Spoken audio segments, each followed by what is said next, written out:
लोकसभा चुनाव की तैयारियों के बीच राजनेताओं की तरफ से प्रचार प्रसार किए जा रहे हैं, अलग अलग दावे किए जा रहे हैं। वहीं महाराष्ट्र के लोकसभा चुनाव के प्रभारी डॉक्टर दिनेश शर्मा ने बयान दिया है। डॉक्टर दिनेश शर्मा ने उत्तर मुंबई लोकसभा सीट का जिक्र किया और कहा कि यहां पर पीयूष गोयल चुनाव लड़ रहे हैं। बीजेपी के कार्यकर्ताओं की तारीफ भी उन्होंने की। तारीफ करते हुए कहा कि भाजपा का हर कार्यकर्ता खुद को नरेंद्र मोदी समझकर चुनाव लड़ रहा है। उन्होंने कहा कि उन्हें 4 जून का इंतजार है। उन्होंने कहा कि 4 जून यानी कि तीसरी दिवाली उनके लिए है। महाराष्ट्र के लोकसभा चुनाव के प्रभारी डॉक्टर दिनेश शर्मा ने कांग्रेस पर भी तंज कसते हुए कहा कि राहुल गांधी पहले एक जगह से हारे थे, अब वो 2 जगह से हारेंगे। इसके अलावा उन्होंने राज ठाकरे की पार्टी एमएनएस का भी जिक्र किया। कहा कि मनसे ने मन से हमें यानी कि बीजेपी का समर्थन किया है और हमने उनका तहे दिल से स्वागत किया है।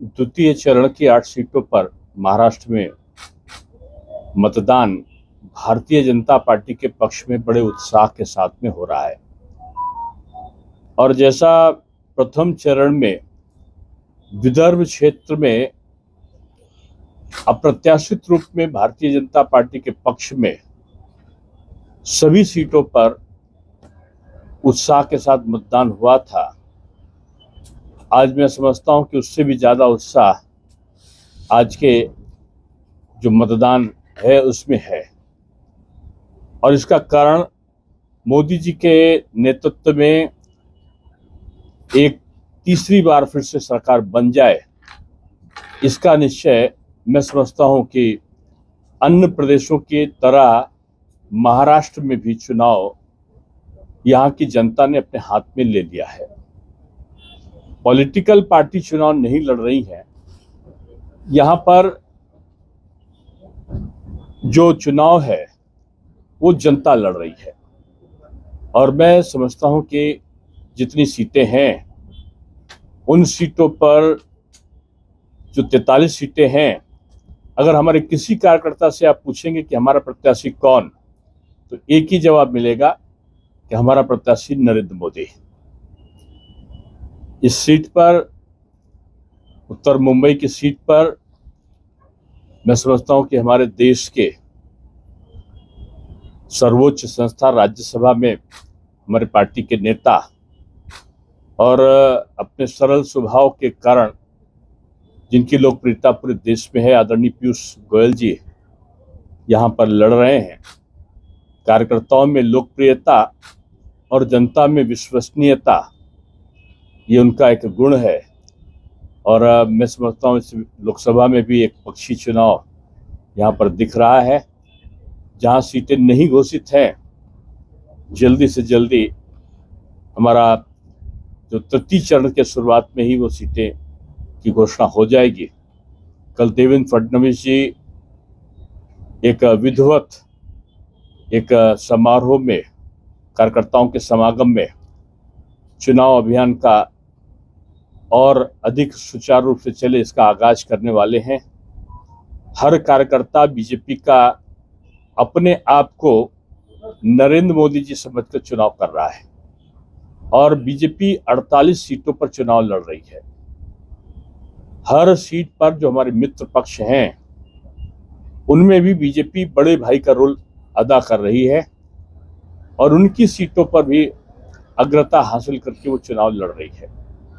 इसलिए मैं कह सकता हूं कि आने वाले जो 4 जून है, देश तीसरी दिवाली का इंतजार कर रहा है। 6 महीने के अंदर 3 दिवाली, इतिहास का ये एक बड़ा अंग बनेगा। हमने नवंबर में अपना त्योहार दीपावली मना के लक्ष्मी जी की पूजा की थी। हमने 22 जनवरी को राम मंदिर का निर्माण करके रामलला की पूजा की थी और मैं समझता हूं कि बीजेपी सरकार बनने के बाद 4 जून को जब हम दिवाली मनाएंगे तो अपनी जनता जनार्दन की पूजा करने का भाव पूरे देश में होगा और ये चुनाव अंतर्राष्ट्रीय स्तर पर भी असर डालने वाला है। मोदी जी एक विश्व के बड़े नेता बनकर उभरे हैं और इस चुनाव के बाद भारत की स्थिति और मजबूत होने जा रही है। राहुल गांधी जी का ये वक्तव्य कि वो विरासत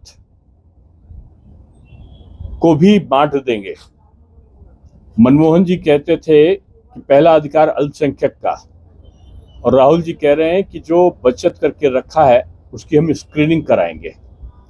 और उनके सलाहकार सैम पित्रोदा ये कहते हैं कि अमेरिकन सिस्टम लागू हो, और अमेरिकन सिस्टम ये है कि पिता की भी अगर संपत्ति आपको मिली है तो उसका 55% सरकार ले लेगी और 45% उनको मिलेगा।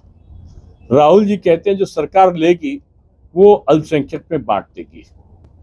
4% का कर्नाटक में रिजर्वेशन देकर उन्होंने बाबा साहब भीमराव अम्बेडकर के संविधान का बदलने का काम किया है।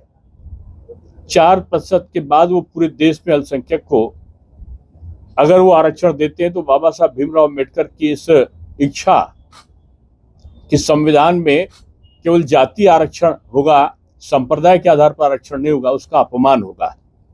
ये कांग्रेस के लोग संविधान बदलना चाहते हैं।